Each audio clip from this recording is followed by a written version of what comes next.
India की politics में waste Bengal का नाम एक अलग ही पोजीशन रखता है। बंगाल जहां से literature, art, culture, renaissance movement बहुत ही ज्यादा दमदार तरीके से निकले। वहां से भी एक पॉलिटिकल हिस्ट्री भी शुरू होती है जो काफी ड्रामेटिक है, वायलेंट भी है और आइडियोलॉजिकली चार्ज्ड भी। नमस्कार दोस्तों, आज की इस वीडियो में हम देखेंगे बंगाल की पॉलिटिक्स का 100 साल का सफर, कम्युनलिज्म का राइज और उसका बहुत ही गंदा फॉल, नेक्सल मूवमेंट्स क्या हुए, TMC versus left versus BJP कब हुआ, बंगाल के पॉलिटिकल वायलेंस कैसे हुए, मुस्लिम का एक वोट बैंक इतना बड़ा कैसे बना और बंगाल के पॉलिटिक्स का फ्यूचर क्या हो सकता है। दोस्तों, बंगाल की पॉलिटिक्स बेसिकली स्टार्ट होती है ब्रिटिश एरा से। ये वो लैंड था जहां रेवोल्यूशनरी मूवमेंट सबसे ज्यादा और सबसे पहले एक्टिव था। सबसे पहली बात करेंगे हम बंगाल के रेजिडेंस की। 19th सेंचुरी का बंगाल एक इंटेलेक्चुअल एक्सप्लोजन का एपिसेंटर था, मतलब एक बहुत ही ज्यादा बड़ा इंटेलेक्चुअल लैंड था वो इंडिया का उस टाइम पे।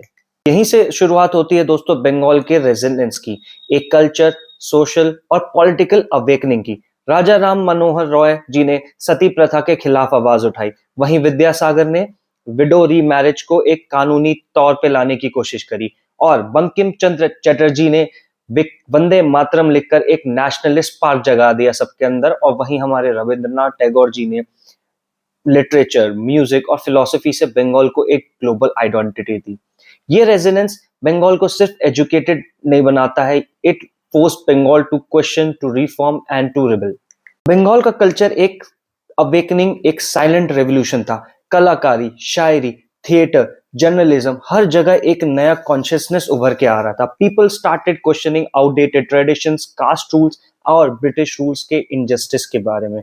ये अवेकनिंग ने एक मॉडर्न बंगाल को आइडेंटिटी बनाई जिसमें लॉजिक भी था, रेजिस्टेंस भी थी और एक deep sense of pride for India भी थी। बंगाल का कल्चर तब से लेकर आज तक पॉलिटिक्स को इन्फ्लुएंस करता आया है। अगर बात करें ट्रेड यूनियन पॉलिटिक्स की, तो बंगाल की जो ट्रेड यूनियन हुआ करती थी उनकी एक लॉन्ग ड्रामेटिक हिस्ट्री है। कोलकाता के मिल्स, कोलकाता के फैक्ट्रीज जैसे जूट फैक्ट्रीज, प्रिंटिंग प्रेसेस, ये सब एक लेबर मूवमेंट के बहुत ही ज्यादा हॉटबेड्स रहा करते थे उस टाइम पे। कम्युनिस्ट पार्टी ने दोस्तों वर्कर्स को रीऑर्गेनाइज किया, स्ट्राइक्स चलाई और लेबर राइट्स को एक पॉलिटिकल एजेंडा देने का ट्राई किया। ट्रेड यूनियंस ने बंगाल के पॉलिटिकल मैप को ही रीड्रॉ करके रख दिया, क्योंकि वर्कर्स की आवाज एक फोर्स बनकर बहुत ही अच्छे से उभरी। एंड लेफ्ट फ्रंट का राइज हो या इंडस्ट्रियल डिक्लाइन हो, ट्रेड यूनियन पॉलिटिक्स बंगाल की पॉलिटिक्स का एक बहुत ही कोर हिस्सा बन के रह गया था। फिर आता है एंटी ब्रिटिश रेवोल्यूशन। ब्रिटिश राज के खिलाफ सबसे अग्रेसिव और सबसे अंडरग्राउंड नेटवर्क जो कहे जाते थे उस टाइम पे, वो बंगाल में ही सबसे ज्यादा बने। अनुशीलन समिति, जुगांतर, गादर, इन सब ने ब्रिटिश एम्पायर को ऐसे चैलेंज करा। उनका जो डेयरिंग मॉडल था, that was brilliant at the time. Khudiram Bose, बागा जतिन और सूर्य सेन, ये नाम सिर्फ हिस्ट्री नहीं है, बंगाल की फाइटिंग के एक स्पिरिट के सिंबल्स हैं basically. Bomb factory, secret meeting, covert operation, revolutionary networks ने ब्रिटिश रूल को एकदम हिला के रख दिया था। ये बंगाल का वो चैप्टर था जहां नेशनलिज्म सिर्फ स्पीचेस में नहीं, एक्शंस में दिखा करता था। दोस्तों, बंगाल की जो पॉलिटिकल आइडेंटिटी एंड आइडियोलॉजी रही है, that has been like intellectual और रेबेलियस काफी ज्यादा। बट बाद में ही ये इंटेलेक्चुअल और रेबेलियस कम्युनिटी आइडियोलॉजी के लिए एक बहुत ही फर्टाइल ग्राउंड भी आगे जाके बना। फिर बात आती है सन 1947 की, जो दिन सबको पता है कि इंडिया और पाकिस्तान बना। और उसी दिन बंगाल को भी दो भागों में डिवाइड करके एक तो ईस्ट पाकिस्तान बनाया गया और एक बना वेस्ट बंगाल। ईस्ट पाकिस्तान जो आगे जाके बांग्लादेश भी बना। पार्टीशन के बाद बंगाल ने एशिया के सबसे बड़े रेफ्यूजी इन्फ्लक्स को झेला है। लाखों लोग ईस्ट पाकिस्तान से भागकर वेस्ट बंगाल आए। भीड़, भूख, बेरोजगारी, ब्रोकन फैमिलीज, कोलकाता का बेसिक इंफ्रास्ट्रक्चर ही कोलैप्स के एज पे आ गया था। रेलवे स्टेशन, स्कूल्स, मंदिर सब टेम्पररी कैंप्स बन गए। इस इन्फ्लक्स ने बंगाल को डेमोग्राफिकली और सोशली और इवन पॉलिटिकल लेवल पे हमेशा के लिए एक चेंज दिया। अब बात करते हैं हिंदू बंगाली बंगाली आइडेंटिटी क्राइसिस की। बेसिकली आफ्टर पार्टीशन जितने भी रेफ्यूजी क्राइसिस के बीच एक नए तरीके का एक कल्चर डेवलप हुआ, हिंदू बंगाली आइडेंटिटी। जो लोग अपना देश छोड़कर आए थे उनके लिए रिलीजन, बीइंग अ हिंदू और बीइंग अ बंगाली, सिर्फ फेथ नहीं था, it was a mode of survival. ये एक सर्वाइवल का शील्ड भी बना। लैंग्वेज, फूड, रिचुअल, सब कुछ एक शेयर ट्रॉमा और शेयर आइडेंटिटी में एक सिमट सा गया। यही एक हिंदू बंगाली आइडेंटिटी बाद में बंगाल के पॉलिटिक्स का एक पावरफुल फैक्टर बना, स्पेशली जब एक नेशनल सिक्योरिटी एंड थ्रेट की बात उठी। तो अब बारी आती है caste plus class plus refugee politics.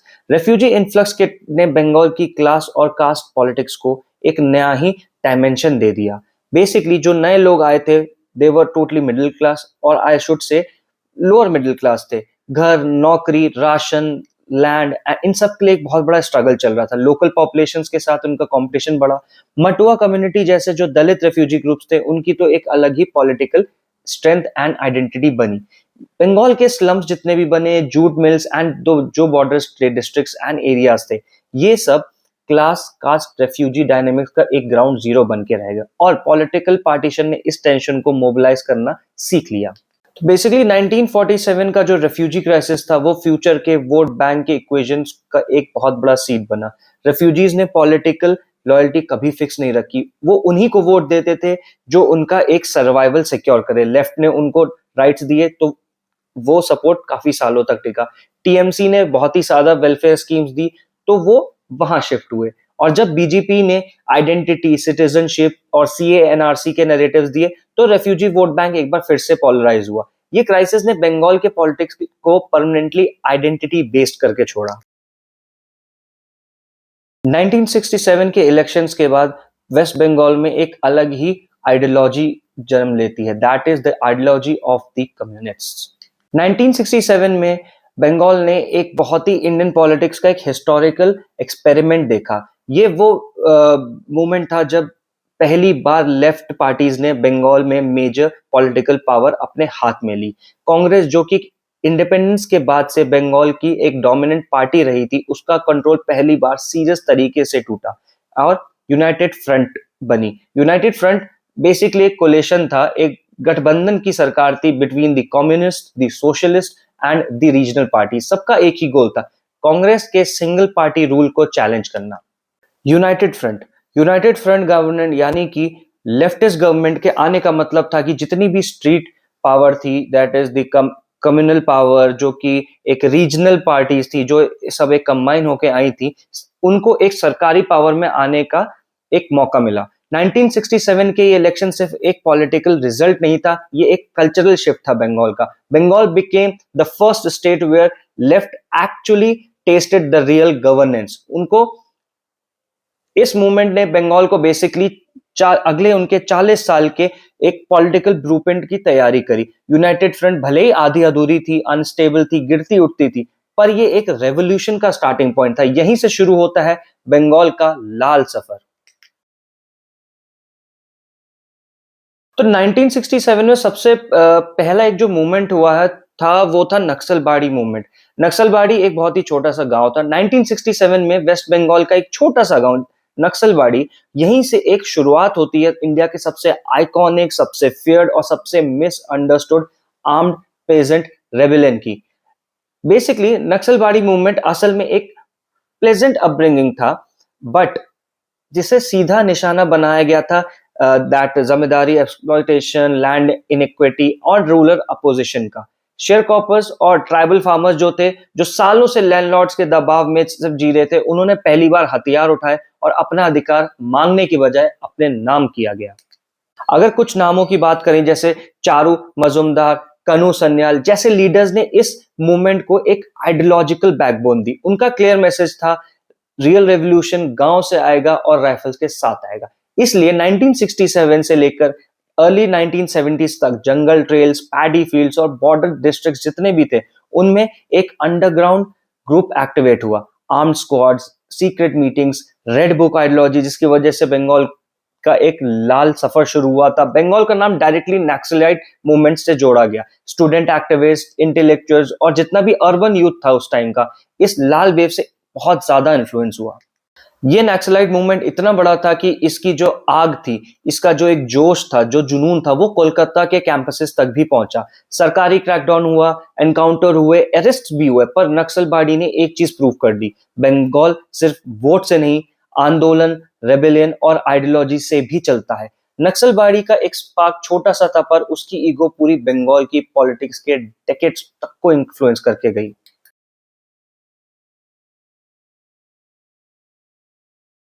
1970s के मिड तक आते आते बंगाल की पॉलिटिक्स ने एक बहुत बड़ा टर्निंग पॉइंट पे आई। कांग्रेस का वोट बेस जो कभी एक आयरन स्ट्रांग माना जाता था, वो धीरे धीरे क्रम्बल होते होते टूट गया। तो अगर हम बात करें जो ये कांग्रेस का एक वोट बैंक गिरा, जैसे रेफ्यूजी क्राइसिस हुए, अनएम्प्लॉयमेंट हुआ, लेबर अनरेस्ट हुआ, और एक जो इमरजेंसी का रेजेंटमेंट हुआ, उस टाइम पे इमरजेंसी जो लगी थी, ये सब मिलकर ना कांग्रेस के खिलाफ एक साइलेंट वेव क्रिएट कर रहे थे। स्टूडेंट सड़कों पे थे, ट्रेड यूनियन स्ट्राइक पर थी, और गांव गांव में लेफ्ट का एक रेड कैडर नेटवर्क इतना स्ट्रांग होता जा रहा था कि क्या ही कहने थे उस बात के। बंगाल का एक ऑल्टरनेटिव ढूंढ रहे थे और लेफ्ट फ्रंट ने एक वैक्यूम फिल किया गया। फिर आता है साल 1977, 1977। इंडियन पॉलिटिक्स का वो साल जिसने बंगाल के फ्यूचर को ही रीराइट करके रख दिया। कांग्रेस गिर चुकी थी, लेफ्ट फ्रंट ने हिस्टोरिक विक्ट्री ली, एंड बंगाल ऑफिशियली एक लाल दुर्ग बन गया। यहीं से शुरू होता है लेफ्ट का एक 34 साल का अनबीटेबल राज। 1977 से लेकर 2011 तक लेफ्ट ने बंगाल पर रिकॉर्ड ब्रेकिंग 34 साल का राज किया। It was the longest and the biggest democratically elected communist party of India in its entire political history. तो अगर हम बात करें जो की पिलर्स थे, जो 34 साल लेफ्ट ने इतना ज्यादा रूल किया, उसके की पिलर्स क्या थे? सबसे पहला था जो लैंड रिफॉर्म्स लेके आए थे, जिसे कहते हैं ऑपरेशन बारगा। लेफ्ट का जो लेफ्ट रूल था, उसके सबसे बड़ा एक पावरफुल पिलर था, दैट इज ऑपरेशन बारगा। इस रिफॉर्म ने बंगाल के शेयर क्रॉपर्स यानी कि छोटे किसान जो थे, उनको पहली बार एक लीगल प्रोटेक्शन राइट दिया। छोटे किसानों को लिखित अधिकार मिले, एविक्शन रुके, और गांव की पॉलिटिक्स एक परमानेंट लेफ्ट के फेवर में ही शिफ्ट हो गई। फिर आता है पंचायती राज एम्पावरमेंट। लेफ्ट फ्रंट ने क्या किया कि जो पंचायती राज था, उसको एक सिस्टम नहीं बनाया, उसको एक ग्रास रूट लेवल डेमोक्रेसी का एक इंजन बना दिया। गांव लेवल पर डिसीजन मेकिंग स्ट्रांग हुई और लोकल लीडर्स को अथॉरिटी भी मिली, और इसी के तहत बंगाल इंडिया का मॉडल स्टेट बना इन रूरल गवर्नेंस। फिर बात आती है ट्रेड यूनियन गवर्नेंस की। बेसिकली रूरल की तो हमने बात कर ली। सो अर्बन बंगाल में जो लेफ्ट का एक बैकबोन था, that was trade union network. Mills, factories, ports and transports, her sector में यूनियन का एक direct influence, workers right, and बहुत ही ज्यादा चीजें स्ट्रांग हुई। पर इंडस्ट्रियल कॉन्फ्लिक्ट भी एक रूटीन बन गया, जो बंगाल की इकोनॉमी पे एक बहुत बड़ा इम्पैक्ट करने लग गया। फिर बात आती है कैडर बेस्ड गवर्नमेंट की। लेफ्ट की सरकार का एक रियल स्ट्रेंथ था उनका cadre based system, organised, discipline and hyper local. हर गली, हर बूथ, हर यूनियन उनके कैडर प्रेजेंट थे। गवर्नेंस स्ट्रीट लेवल से एकदम स्टार्ट हो गई, और पार्टी कंट्रोल बॉटम से लेकर टॉप लेवल तक हर जगह फैला हुआ था। फिर आता है जिसके लिए कलकत्ता सबसे ज्यादा, यानी कि वेस्ट बंगाल सबसे ज्यादा since the era of British days जाना जाता था, that is literacy and culture. Calcutta की literacy and culture, universities, theatre groups और एकेडमिक सर्कल्स को की ने लेफ्ट की आइडियोलॉजी को एक इंटेलेक्चुअल बैकबोन बना दिया। Basically writers, professors and artist left के साथ उनकी आइडियोलॉजी में अलाइन होते रहे, जिससे लेफ्ट फ्रंट के पॉलिटिकल नैरेटिव में हमेशा एक कल्चरल लेजिटिमेसी प्राप्त हुई। और अगर बात करी जाए प्राइवेट इन्वेस्टमेंट्स की कमी ने स्टेट की ग्रोथ को एकदम रोक सा दिया था। सबसे बड़ा जो इम्पैक्ट हुआ वो हुआ यूथ पे। जॉब्स नहीं, अपॉर्चुनिटीज नहीं, फ्रस्ट्रेशन बढ़ता गया। ये सब मिलकर बंगाल के एक इकोनॉमिक फ्यूचर को काफी हर्ट कर चुका था। लेफ्ट का रूल स्टेबल जरूर था, बट स्टैटिक भी उसके साथ बहुत ज्यादा था। फिर आता है इक्वेशन एक बहुत ही ज्यादा इनफेमस महिला का, जिन्हें हम टिल डेट जानते हैं दीदी के नाम से। जी हाँ, यानी कि ममता बनर्जी। जैसे ही वो पॉलिटिक्स में एंटर हुई, उन्होंने बंगाल की पॉलिटिक्स का एकदम इक्वेशन ही चेंज करके रख दिया। So the first point which was the turning point in Mamata Didi's career was the Singur. Singur में क्या हुआ, 2006 में वेस्ट बंगाल की जो पॉलिटिक्स का सबसे बड़ा फ्लैश पॉइंट सामने आया। टाटा का नैनो प्लांट लगना था। बंगाल को एक नई इंडस्ट्री की आइडेंटिटी का एक सपना देखा उन्होंने। लेकिन इशू वही पुराना, लैंड एक्विजिशन। काफी फार्मर्स ने कहा कि उनसे जमीन जबरदस्ती ली जा रही है, कंपनसेट क्लियर नहीं हो रहा है, कॉन्सेंशुअल डाउटफुल, और एक ऐसा एनवायरमेंट सा बन गया। लेफ्ट गवर्नमेंट के लिए ये एक टेस्ट था, डेवलपमेंट पुश वर्सेस फार्मर्स का ट्रस्ट। रोड्स पर प्रोटेस्ट हुए, धरने हुए, हंगर स्ट्राइक्स हुए, पर इस सब के बीच तेजी से एक ही नाम उभर रहा था, दैट इज ममता बनर्जी। उन्होंने एक टेंट लगाकर 26 दिन का एक इनडेफिनेट धरना किया। इंडिया भर की जो मीडिया थी, she became the spotlight at Singur. Left ने पहली बार रियलाइज किया कि उनके सेंटिमेंट्स उन्हीं के अगेंस्ट यूज किए जा रहे हैं। फिर बात आती है नंदीग्राम की, जो सबसे ज्यादा बुरी तरीके से एक पॉलिटिकली फटा। 2007 में नंदीग्राम में SEZ बनाने का प्लान था एंड जमीन एक्वायर होनी थी, but since the left was ruling till that time, so local farmer ने सीधा ना बोल दिया। टेंशन्स एस्केलेट हुए, पुलिस भेजी गई, और फिर हुआ वही जो बंगाल के इतिहास को जिसने हमेशा के लिए बदल के रख दिया, दैट इज पुलिस फायरिंग। सो नंदीग्राम में जो हुआ उसका एक बेसिकली अगर मैं बोलूं, दर्जनों लोग मारे गए, घर जले, लोग भागे, पूरा बंगाल एकदम से शॉक में आ गया। नेशनल मीडिया ने इसको स्टेट स्पॉन्सर्ड ब्रूटैलिटी का नाम दिया। ऑपोजिशन पूरा यूनाइट हो गया एंड फ्रंट फ्रंट पर थी ममता बनर्जी, जो हर रैली में बस एक ही बात कह रही थी, ये क्रूरता नहीं चलेगी, ये क्रूरता नहीं चलेगी। सिंगूर और नंदीग्राम ने ममता बनर्जी को बंगाल का एक मास लीडर बना दिया। इतनी चीजें होने के बीच लोगों ने उम्मीद में उनका एक प्रोटेक्टर ढूंढा और उन्हें एक फाइटर का दर्जा दिया। फिर क्या, 2011 का इलेक्शंस आए और 34 साल का लेफ्ट का रूल एकदम से गिर गया। Like the Congress earlier, totally गिर गया। टीएमसी ने एक हिस्टोरिक स्वीप मारा, बंगाल ने अपनी एक नई शुरुआत करी ममता बनर्जी के साथ। अगर 2011 के आगे की बात करें तो ममता बनर्जी के रूल का ना सबसे स्ट्रॉन्गर पिलर हुआ करता था वेलफेयर पॉलिटिक्स। बंगाल में 2011 में एक नए मॉडल का राइज हुआ, direct welfare plus women centric schemes plus youth का सपोर्ट। इस मॉडल ने ग्रास रूट लेवल पे टीएमसी को एक सॉलिड मास बेस भी दिया। सबसे पहले बात करेंगे कन्याश्री की, that is was the flagship scheme of TMC and Mamata Banerjee. 2013 में यह स्कीम लॉन्च हुई और यही स्कीम बंगाल की लड़कियों के लिए एक गेम चेंजर भी बनी। लॉजिक सिंपल था, अगर लड़की स्कूल या कॉलेज में कंटिन्यू करेगी तो गवर्नमेंट उसको डायरेक्ट कैश सपोर्ट देगी। इसके तीन बड़े इंपैक्ट्स हुए बेसिकली। स्कूल ड्रॉप आउट्स के रेट कम हुए, चाइल्ड मैरिजेस इंसिडेंट्स एकदम से गिर गए, गर्ल्स की हायर एजुकेशन पे एक बहुत एंड ऑक्यूपेशन पे एक बहुत ही अच्छा जंप आया। यूएन तक ने, माइंड यू, यूएन तक ने इस कन्याश्री स्कीम को बहुत ही ज्यादा प्रोत्साहन दिया एंड इसका एक डायरेक्ट रिजल्ट क्या हुआ, Mamata Banerjee was famous in each and every home. फिर बात आती है दूसरी स्कीम की, that was Rupashree. Rupashree scheme भी वुमेन फोकस्ड ही थी। ये इकोनॉमिकली वीकर फैमिलीज की बेटियों की शादी के लिए एक वन टाइम फाइनेंशियल ग्रांट देती थी। इसका इमोशनल कनेक्ट बहुत ही ज्यादा स्ट्रांग हुआ, जैसा हमने मीडिया में भी देखा था। बंगाल के रूरल बेल्ट्स में ये एक स्कीम एक लाइफलाइन जैसा साबित हुआ। पॉलिटिकली ये टीएमसी के लिए एक ट्रस्ट बिल्डिंग टूल बन गया, that is Didi is helping our daughters to space and shape their future, and that was solidified on another level. फिर आती है सबोच साथी स्कीम। सबोच साथी scheme was this for the school going students जिनको free bicycles देने की एक स्कीम निकाली गई। बेसिकली दीदी ने बोला साइकिल मिलेगी तो बच्चे दूर के स्कूल्स भी आसानी से आ जा सकते हैं। सबोच साथी ने दो काम किए, स्टूडेंट मोबिलिटी को बहुत ही ज्यादा इंप्रूव किया, that was commendable, and specially rural areas में इट वाज लाइक उनकी जो एक पॉजिटिव इमेज थी that sky rocketed. Secondly TMC का एक वो सिंबल भी बन गया, लिटरली हर गांव में ग्रीन साइकिल एक दिखती थी। इलेक्शन कैंपेन्स में भी ये एक विजुअल, एक पावरफुल रिमाइंडर था कि गवर्नमेंट कुछ तो दे रही है। कमिंग डायरेक्टली टू 2021, 2021 के इलेक्शन से पहले एक और स्कीम लॉन्च हुई, दैट वाज लक्ष्मी भंडार, एक monthly direct income support scheme जो specially women who are the heads of any household उनके लिए जारी की गई। जनरल कैटेगरी जिन्हें 500 रुपए पर मंथ और SC ST कैटेगरी जिन्हें 1000 रुपए पर मंथ दिए गए।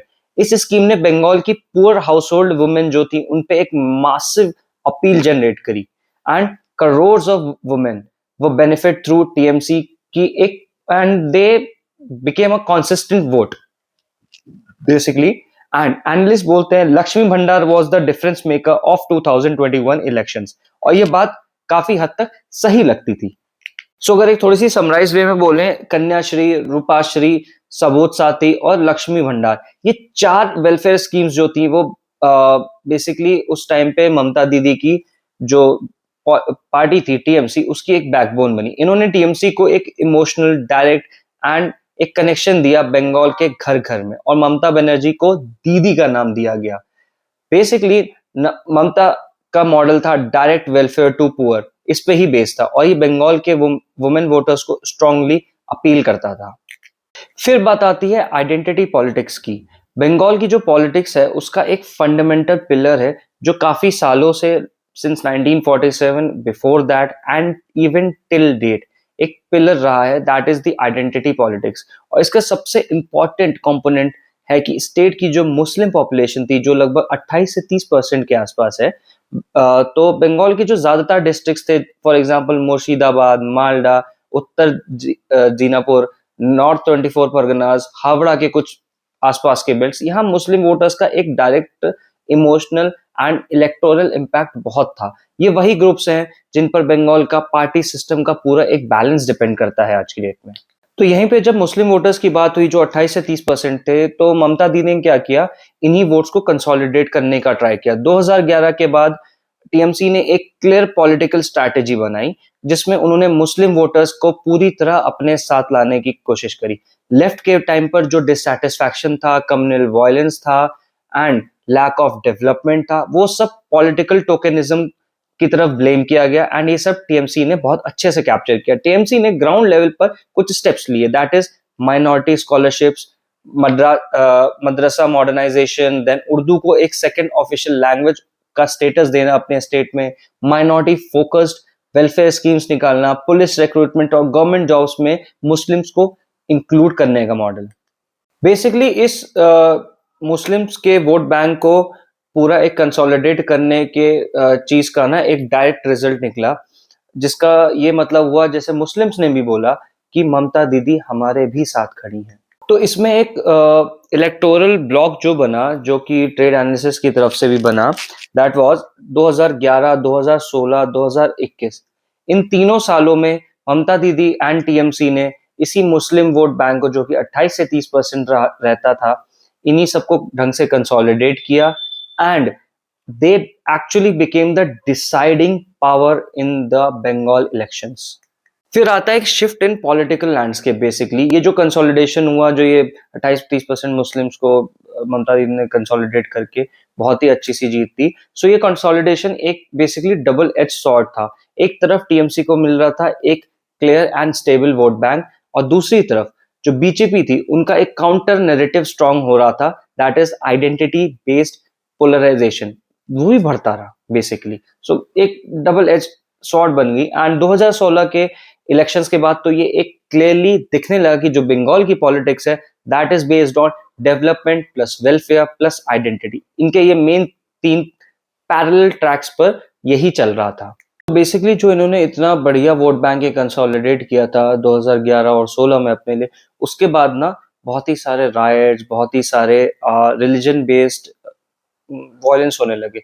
पॉलिटिकल वायलेंस बंगाल की पॉलिटिक्स की एक परमानेंट शैडो बन चुका था। ये कोई बेसिकली नया ट्रेंड नहीं था, ये हमने स्टार्टिंग से देखा है। ये बंगाल की पॉलिटिक्स का बेसिकली एक डीएनए का हिस्सा बन चुका था। 1960s से लेकर 1970s का लेफ्ट वर्सेस कांग्रेस का चाहे एरा ले लो, जिसमें student union, trade unions, campuses, villages, हर जगह क्लैश हो रहे थे। एंड बंगाल का जो पॉलिटिकल कल्चर था तभी से high mobilisation plus high conflict वाला ही रह के बन गया था, और वो चीज टिल डेट लागू है।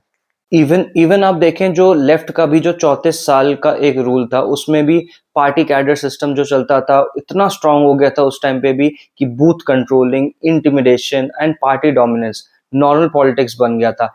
एक टाइम तो ऐसा भी था लेफ्ट के राज में कि जो ऑपोजिशन हुआ करती थी उनके लिए जीतना तो छोड़ो, एक मिनिमम वोट बैंक लेना तो छोड़ो, कभी कभी खड़े रहना भी इलेक्शंस में मुश्किल सा हो गया था।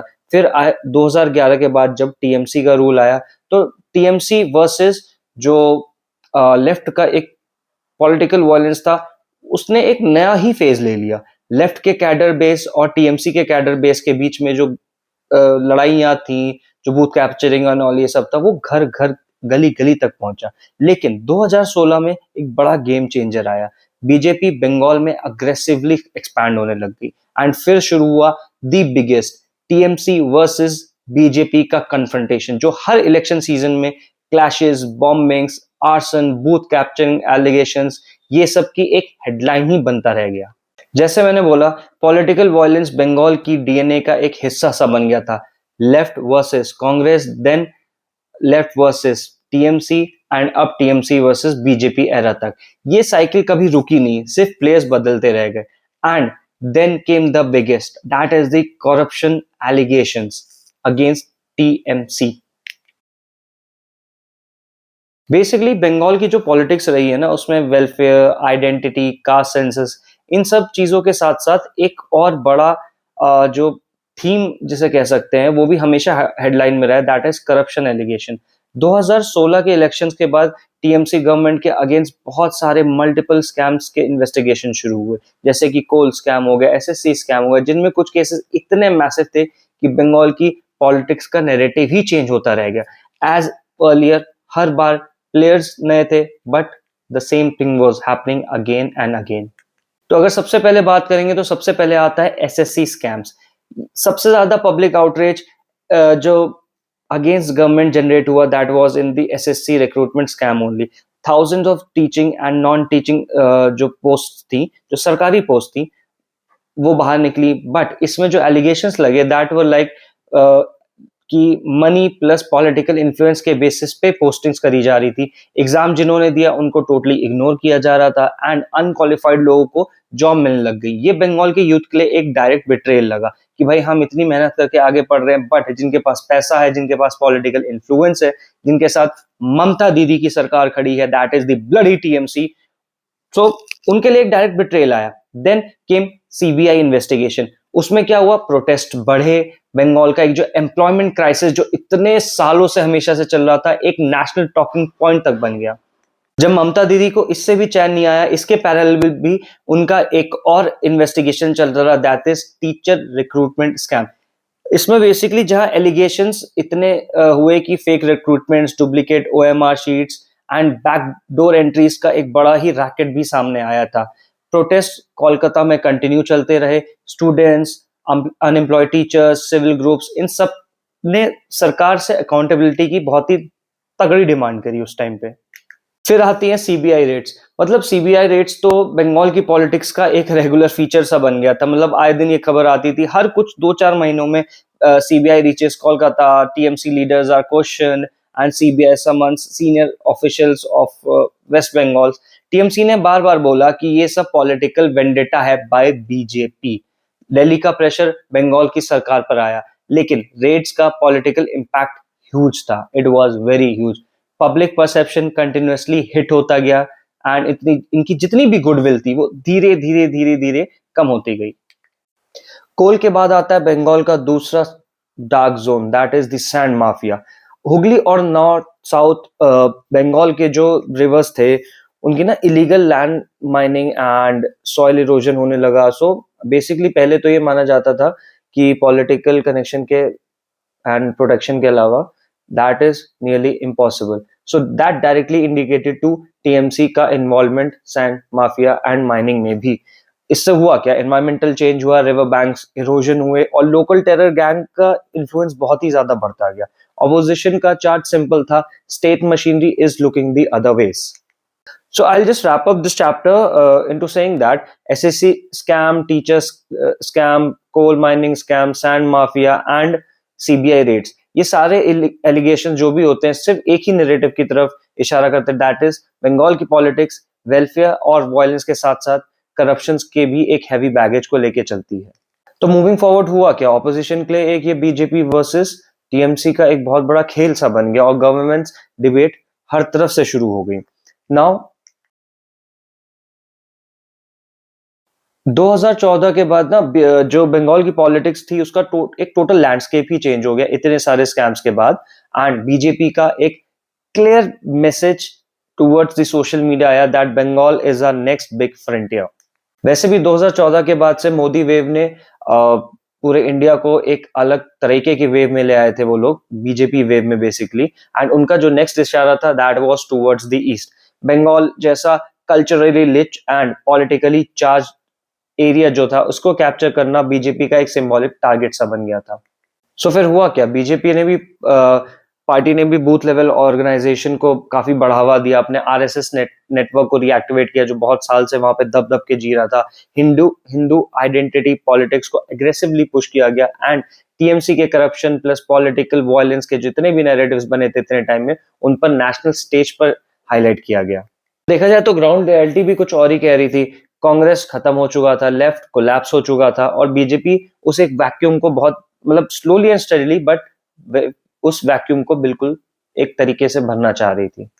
बट असली धमाका 2014 में नहीं 2019 में हुआ, जहां 2014 में बीजेपी वेस्ट बंगाल में लोकसभा में से 2 सीटें लेके बैठ गई थी and they were bit disheartened as well. But 2019 में क्या हुआ, 18 सीटें। They actually won 18 seats in Bengal and became the second biggest party of the West Bengal. Vote share jump हुआ, rural Bengal, urban Bengal, border districts हर जगह BJP के ही historic gains होने लगे till 2019 and after that. Media ने भी एक बहुत अच्छा सा पॉइंट एक कोट किया कि बंगाल अब सिर्फ 2 पार्टी स्टेट नहीं रह चुका जहां पे सिर्फ कांग्रेस या लेफ्ट यही लोग रहते थे या सिर्फ टीएमसी रहती थी। यहाँ पे एक परमानेंट प्लेयर और आ चुका था, that was Bharatiya Janata party. 2 सीटों से सीधा 18 सीटों का जो सफर था, इस जंप का जो एक बैकबोन था उसका वो क्या था रीजन, उसका कुछ रीजंस ये थे जैसे हिंदू कंसोलिडेशन, नेशनलिज्म की एक वेव, सीएएनआरसी जो हुआ, इन्फिल्ट्रेशन का नैरेटिव जो हुआ, जो बांग्लादेश से इन्फिल्ट्रेट हो रहे थे इलीगल और जो टीएमसी का एक वोट बैंक बन रहे थे। सो इन्हीं सारे नैरेटिव्स के चलते बीजेपी की 2 से 18 सीटें हुई। बट सवाल फिर भी एक बहुत बड़ा उठता है कि 2021 में जो असेंबली इलेक्शंस थे उसमें बीजेपी जीत क्यों नहीं पाई। इसका सबसे बड़ा रीजन रहा टीएमसी का जो एक हिडन वोट बैंक था। हिडन तो नहीं कह सकते बट हाँ एक बहुत ही पावरफुल बैंक था जो कि उनका एक वुमेन कार्ड वाला बैंक था। हुआ क्या, लक्ष्मी भंडार, सबोध साथी, कन्याश्री, रूपाश्री, इन सब चीजों से ना जो एक रूरल वहां का एक कनेक्ट था वो इमोशनली टीएमसी के साथ ही रहा and those women turned out to be the highest majority seeking people for TMC. इनकी जो ऊपर से वेलफेयर स्कीम्स थी वो directly equal to silent wave थी। मतलब टीएमसी की जो जितनी भी वेलफेयर नेटवर्क थी वो बहुत ही ज्यादा डीप था। Direct cash transfers, free ration, subsidised health care, cycle, scholarships, pensions and what not, ये सारी चीजें अर्बन पुअर प्लस जो रूरल पुअर आते थे, इवन माइनॉरिटी ऑफ वुमेन जितने थे वो डायरेक्टली टीएमसी के साथ जुड़े रहते थे और उन्होंने कभी उनका साथ नहीं छोड़ा। ऊपर से जब टीएमसी राज कर रही थी तो उन्होंने ना एक लोकल बंगाली आइडेंटिकल टच जो दिया उसको बहुत ही ज्यादा अग्रेसिवली पुश किया। बीजेपी का क्या था, हिंदी बेल्ट स्टाइल जो उनका कैंपेनिंग थी वो उनका थोड़ा सा इसीलिए फेल हुआ बिकॉज टीएमसी ने उसको कैसे फ्रेम किया, it was like outsider politics Bengal में नहीं चलेगी। फिर बात करते हैं मुस्लिम कंसोलिडेटेड वोट्स की, जहां मुस्लिम 28 से 30% थे जो टीएमसी का एक 90% वोटर बैंक बन गए थे 2019 के। बेसिकली हुआ ये था कि सीएनआरसी जो हुआ था उसके बाद एक पोलराइजेशन सा एक माहौल हो गया एंड बीजेपी के को हाइपर नेशनलिज्म का जो एक मैसेज था उसके बाद जितने भी मुसलमान थे उनमें से 95% Muslim vote bank shifted towards TMC and BJP के लिए वो 2021 में एक नॉकआउट फैक्टर भी बना। बेसिकली अगर हम कुछ पॉइंट्स की बात करें तो जो बंगाल की फ्यूचर पॉलिटिक्स है वो सिर्फ 3 पिलर्स नहीं 5 पिलर्स पे डिफाइन करती हैं कि आगे उसका पॉलिटिकल रोड मैप क्या रहेगा। सबसे बड़ा तो जो इनका एक पॉलिटिकल पिलर रहेगा बंगाल की फ्यूचर पॉलिटिक्स का वो रहेगा that is identity war which will be Bangla versus Hindi versus Bihari and outsider and what not।